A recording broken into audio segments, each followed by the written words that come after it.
आप देख रहे हैं सच्चा भारत लाइव न्यूज, हर कदम सच के साथ।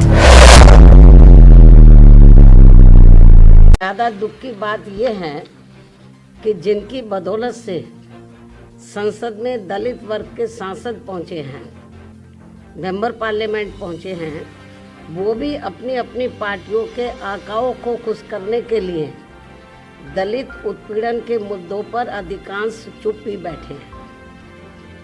चाहे वो दलितों के उत्पीड़न का मामला अपने देश का हो या फिर बांग्लादेश का हो।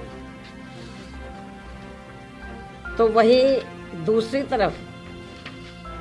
दूसरी तरफ पड़ोसी देश बांग्लादेश में हिंदू जो बड़ी संख्या में जुर्म जाति के वहाँ शिकार हो रहे हैं, उसमें अधिकांश संख्या उन दलितों की है, उन वीकर सेक्शन के लोगों की है, कमजोर तबके के लोगों की है, खासकर दलितों की है, जिनकी भारत देश में बहुलता होते हुए भी बंटवारे में जबरन उनको बाबा साहब डॉक्टर भीमराव अंबेडकर को संविधान सभा में चुनकर भेजने की सजा के तौर पर पाकिस्तान को दे दिया गया था। इस प्रकार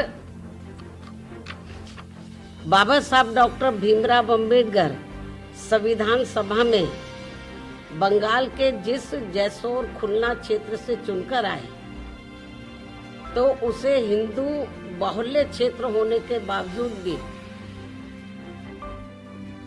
षड्यंत्र के तहत पहले पाकिस्तान के हवाले कर दिया, जो अब बांग्लादेश में है।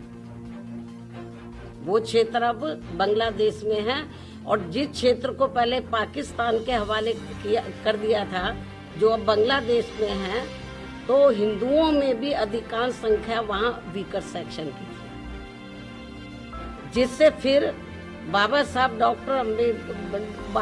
डॉक्टर भीमराव अंबेडकर वहाँ से इस्तीफा देकर भारत वापस आ गए बांग्लादेश से। और ये सब जातिवादी खेल कांग्रेस पार्टी का था।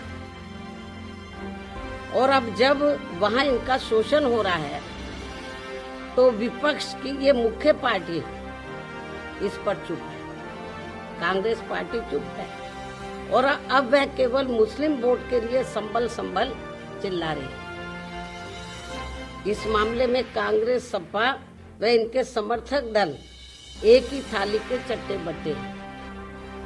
ऐसे में बीजेपी व उनके नेतृत्व में चल रही केंद्र की सरकार अपनी जिम्मेवारी को आगे बढ़ चढ़कर निभाए, ताकि शोषण का शिकार हो रहे दलित वर्ग के लोगों का वहाँ और